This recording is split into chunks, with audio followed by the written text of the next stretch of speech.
नमस्कार, मी ऑथर संगीता देवकर आणि माझ्या या यूट्यूब चॅनलमध्ये तुम्हा सर्वांचं खूप खूप स्वागत आहे। मी माझी एक दीर्घ कथा ज्याचं नाव आहे भूलभुलैया तुमच्याच पुढे मी सादर करत होते।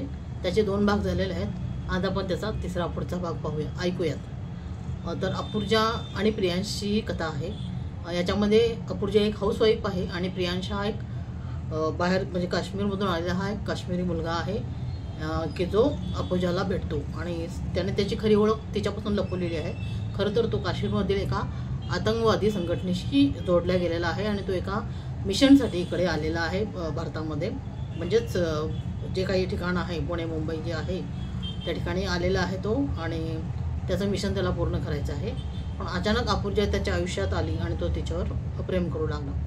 तर ही त्यांची प्रेम कहाणी खरोखरच सफल होतीये का की याच्यात काही अडचणी येतात का की अपूर्जाला प्रियांशचं खरं रूप समजते का हे आपण पुढच्या भागांमध्ये पाहायचं आहे। तर आपण अपूर्जा अचानक त्याच्या घरी जाते प्रियांशच्या आणि तिला जिथे 4 लोक दिसतात त्याच्या घरी। तो सांगतो की त्याचे मित्र आलेले आहेत पण ती पाहते तर ते सगळे तिला काश्मीरी अशी लोक दिसतात। तर त्यामुळे तिला थोडासा डाऊट आलेला असतो आणि इकडे प्रियांशचा जो कजिन भाऊ आहे तो त्याला समजावत असतो की तू हे चुकीचं करतो आहेस। तू खरं तर तुझं नाव रोशन असतं, प्रियांशचं नाव खरं नाव रोशन असतं पण तू प्रियांश या नावाने आपली ओळख सांगत असतो, म्हणजे त्याने इथे बदललेलं असतं। तर मग तो भाऊ त्याला समजावून सांगत असतो की तू हे चुकीचं करतो आहेस। त्या अपूर्जाच्या आहारी जाऊन तू तुझं मिशन विसरशील। ते मिशन जे काश्मीरमध्ये बॉम्ब ब्लास्ट झाला असेल तर तिथे त्याच्या आईवडिलांची हत्या झाली हे तू विसरतोस काय, असं भाऊ त्याला त्याची आठवण करून देतोय। खरं तर प्रियांशचं अपूर्जावर खरंच मनापासून प्रेम आहे पण भावाने असं सांगितलं तर त्याला थोडंसं हे वाटतं की आपण आपल्या मिशनपासून आपल्या ध्येयापासून दूर जातो की काय, असं त्याला गिल्ट येऊ लागतं मनात। तर हीच कथा आपण पुढे आता मी सादर करते। तर ही एक पूर्णपणे काल्पनिक कथा आहे। कोणाच्याही धार्मिक किंवा राजकीय भावना दुखवण्याचा कसलाही हेतू नाही आहे। पूर्णपणे हे सगळे प्रसंग पात्र हे काल्पनिकच आहेत आणि जरी साम्य आढळलं तरी तो फक्त योगायोग समजावा, बाकी काही याच्यामध्ये सत्यकथन नाही आहे। तर ही एक पूर्णपणे काल्पनिक कथा आहे, फक्त वाचकांचं मनोरंजन व्हावं या उद्देशाने लिहिलेली ही कथा आहे। तर आपण पुढे पाहूयात की अचानक अपूर्जा त्याच्या आयुष्यात आली आणि त्याच्यावर प्रेम करू लागली।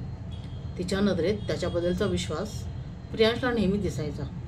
त्याचा उद्देश अपूर्जाला फसवण्याचा नव्हता पण त्याच्याही नकळत तो अपूर्जाच्या प्रेमात पडला होता। त्याचे आईवडील एका दंगलीमध्ये मृत्युमुखी पडले होते। एक लहान बहीण होती त्याला, तो काश्मीरमध्ये राहत होता। त्याच्या 2 काकांसोबत तो राहत होता तिथे। काश्मीरला जी दंगल झाली त्यात हिंदू लोकांचा हात असावा असा समज प्रियांशच्या घरच्यांचा झाला होता। म्हणूनच प्रियांश आणि त्याचे चुलत भाऊ एका संघटनेसोबत काम करत होते। प्रियांश म्हणजेच रोशन पुण्यात एका मोहिमेसाठी आला होता। त्याच्यासोबत त्याचा भाऊही होता पण अपूर्जाला त्याने खोटे सांगितले होते की तो दिल्ली कानपूरमधला आहे आणि स्वतःचे नावही त्याने खोटे सांगितले होते। त्याला वाटले नव्हते की अपूर्जासोबत तो इतका अटॅच होईल। सुरुवातीला त्याने अपूर्जाशी फक्त मैत्री ठेवली होती पण तिचा इमोशनल आणि प्रेमळ स्वभाव बघून त्याच्याही नकळत तो अपूर्जामध्ये गुंतत गेला। अपूर्जाचा एकाकीपणा आणि तिला हवी असणारी सोबत प्रियांशने पुरी केली होती। अपूर्जा जरी आपल्या नवऱ्याला फसवत होती तरी प्रियांशबाबत ती प्रामाणिक होती। तिच्या आयुष्यात असणारी जोडीदाराच्या इमोशनल सहवासाची कमी किंवा तिला मंदारचं तिला समजून न घेणं, वेळ न देणं आणि तिच्या आयुष्यात ती एकटी पडली होती। पण एक पत्नी म्हणून तिचं वागणं चुकीचेच होते। आयुष्यात असे मोहाचे क्षण खूप येतात पण आपण त्या क्षणांच्या आहारी जायचं की नाही हे आपणच ठरवायचे असते। नेमकी अपूर्जाची इथेच चूक झाली होती आणि मोहाच्या या भूलभुलैयात ती गुरफटत चालली होती आणि हा भूलभुलैया अपूर्जाला कुठल्या वळणावर घेऊन जाणार होता हे तिलाही माहीत नव्हते। तिला प्रियांशकडून हवा असलेला इमोशनल सपोर्ट तिला मिळत होता, ओढ लावणारं प्रेम मिळत होतं, नाजूक हळुवार प्रेमाची बरसात प्रियांश तिच्यावर करत होता, तिला समजून घेत होता आणि अपूर्जा आयुष्याच्या अशा फेजमध्ये होती की तिला हे सगळं छान आणि नितांत सुंदर असं वाटू लागलं होतं। आपण कोणाला तरी आवडतो, आपल्यावर कोणीतरी प्रेम करते ही भावना सुखद असते पण त्यासाठी ती व्यक्ती आपली असावी लागते, जीवाभावाची। पण इथे प्रियांश एक अनोळखी व्यक्ती होता प्रियांश एक वादळ होता. या वादळात ते दोघेही भरकटत चालले होते. आपण जे वागत आहोत त्याचं जराही गिल्ट अपूर्जाला नव्हते, कारण प्रियांश नावाच्या भूलभुलैयामध्ये ती भुलून गेली होती.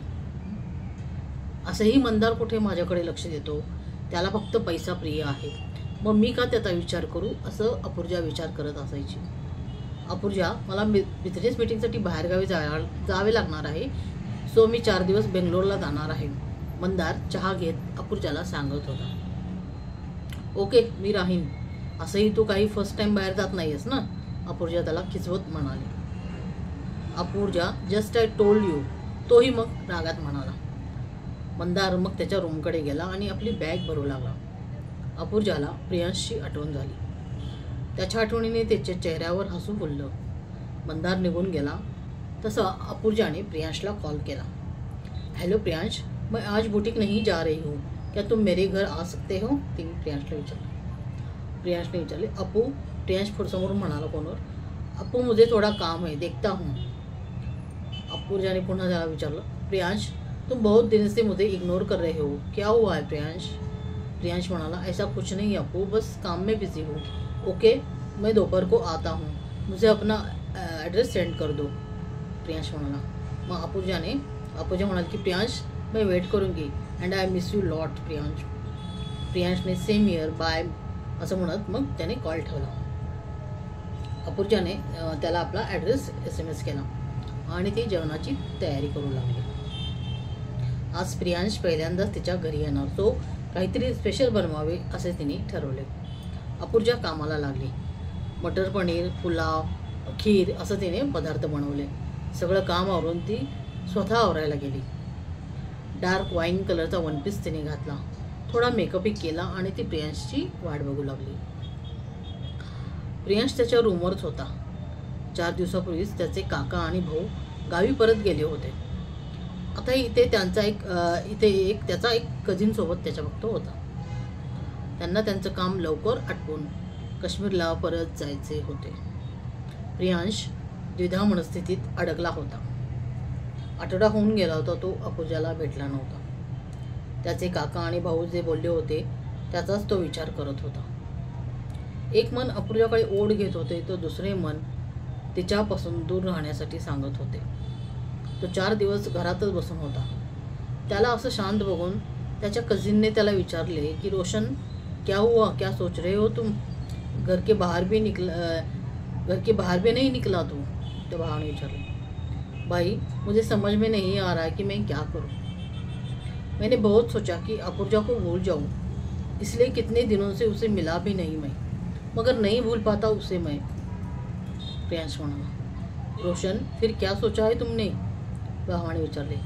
वही तो कुछ समझ नहीं आ रहा है, प्रियांश म्हणाला. रोशन, मेरी मानोगे तो अपूर्जा से दूर ही रहो, उसकी अपनी फैमिली भी है, क्यों किसी का घर तुम बर्बाद कर रहे हो. तो भाऊ प्रियांशला म्हणाला.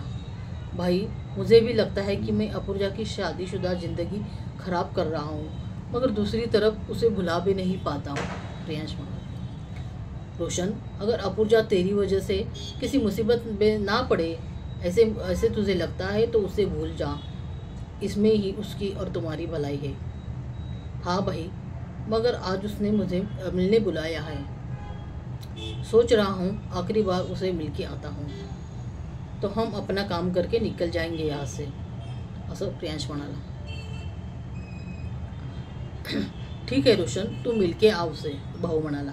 मग प्रियांश तयार व्हायला गेला.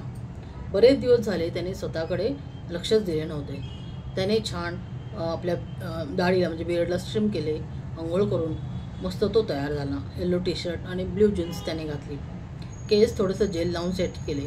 मुळातच तो गोरा चेरीसारखा पिंकिश होता, त्यामुळे तो जरी आवरला नसला तरी छानच दिसायचा. गुलाबी ओठ त्याच्या चेहऱ्याला शोभून दिसत असायचे. प्रियांश बाहेर पडला. त्याला खूप वाईट वाटत होते की आजची ही अपूर्जासोबतची आपली शेवटची भेट असेल, पण त्याने मन कठोर केले. जाता जाता वाटेत त्याने अपूर्जासाठी सुंदर असा ड्रेस विकत घेतला आणि तिला आवडणारा चॉकलेट केकही घेतला. इकडे अपूर्जाची कधी एकदा प्रियांशला बघते अशी अवस्था झाली होती, कारण खूप दिवसांनी ते भेटणार होते. थोड्याच वेळात प्रियांश अपूर्जाच्या घरी आला. दार उघडून अपूर्जाने त्याला आत घेतले आणि जोरात त्याला मिठी मारली. प्रियांश, कितने दिनों बाद मिल रहे हो, तुम्हें मेरी याद नहीं आती क्या? अप्पू ने विचारले. ना Appu, I also miss you, पर काम में था तो मिल नहीं पाया, प्रियांश म्हणाला. अप्पूने त्याला अजूनही घट्ट पकडून ठेवले होते. अप्पू, अब मैं आया हूँ ना तो छोड़ो अब मुझे, प्रियांश तिला केसावर केस करत म्हणाला. तशी अप्पू बाजूला झाली. प्रियांश, क्या पिओगे तुम? जो तुम पिलाओगे स्वीटहार्ट, तिच्या नजरेत बघत तो म्हणाला. फिलहाल तुम्हें पीने का मन कर रहा है Appu, you are looking so beautiful, Priyansh म्हणाला. अच्छा तो पी जाओ मुझे, मैं भी तुम्हारे प्यार में खो जाना चाहती हूँ, खुद को भूल जाना चाहती हूँ, अप्पूजा म्हणाली. अप्पू, तुम्हारे हस्बैंड गए क्या ऑफिस? प्रियांश ने चले. नहीं प्रियांश, वो तो बेंगलोर गए हैं 4 दिन तो नहीं, वो तो 4 दिन के बाद ही आएंगे, अप्पूजा म्हणाली. प्रियांश, क्या तुम रोज मुझे मिलने आओगे? तिने विचारले. अभी नहीं बता सकता, कल का कल देखेंगे, आज तो तुम्हें जी भर के देखना चाहता हूँ अप्पू, असं म्हणत प्रियांशने तिचे ओठ आपल्या ओठाने कैद केले.